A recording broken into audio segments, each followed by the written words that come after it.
alladzi khalaqal mauta wal hayata liyabluwakum ayyukum ahsanu amala. Dua hal penting yang menjadi catatan bagi kita. Pertama adalah bahwa kita hidup di dunia tidak lepas dari ujian. Ya, sebagaimana sudah disampaikan sebelumnya tentang sabar, bahwa ujian itu ada yang sifatnya ujian kesusahan, kemudian ujian ketaatan. Ya, seberapa tahan istiqomah kita ya dalam kebaikan. Ya, panjenengan bisa istiqomah tidak, itu ujian. Misalnya panjenengan punya kebiasaan pada maghrib dan subuh tilawah, itu ujian. Ya, karena setan tidak akan ridho ya melihat hamba Allah SWT bertakwa. Kemudian di antara ujian yang ketiga adalah ujian dibukakan pintu-pintu karunia Allah Subhanahu wa taala. Ini ujian, harta kita ujian. Ya, anak, istri, harta kita adalah fitnah. Kapan? Ketika kita tidak bisa menjaga.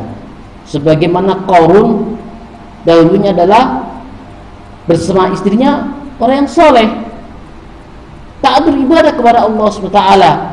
Kemudian diuji ya, bagaimana miskinnya Qarun. Diriwayatkan dia hanya memiliki baju sepangsa saja yang dipakai sehari-hari, begitu juga istrinya. Tapi ketika diuji dengan rizki yang melimpah, Allah bukakan pintu-pintu kebaikan, dia berubah menjadi 180 derajat, tidak mau beribadah, dia menjadi sombong. Nah, harta yang kita miliki itu ujian. Mampukah di antara kita ketika diberi harta lebih, ada sebagiannya untuk membeli hewan korban.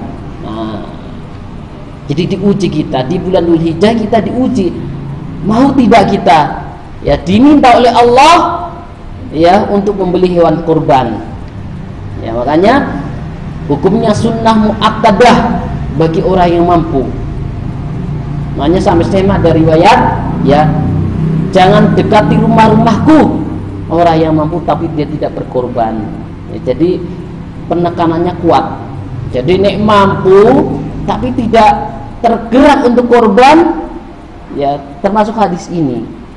Punya kemampuan, hartanya berlebih tapi tidak memiliki keinginan ya untuk berkorban, berarti dia tidak lulus ujian.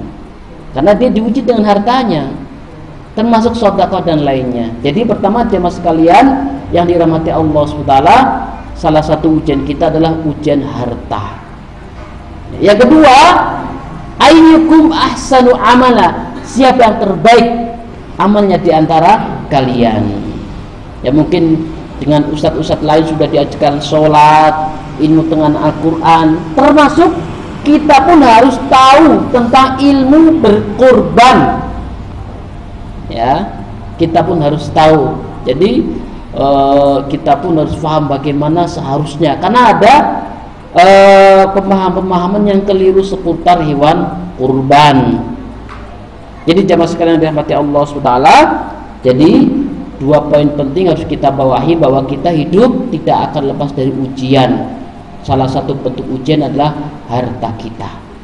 Yang kedua, kita diuji ya, kita dituntut oleh Allah SWT beramal dengan amalan yang benar sesuai petunjuk Rasulullah.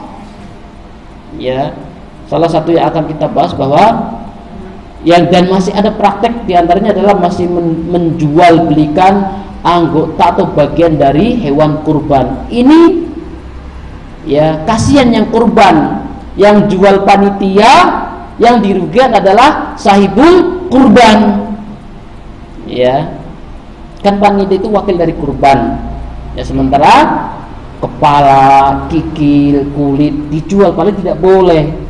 Kenapa? Nanti dia akan mengurangi pahala sahibul kurban.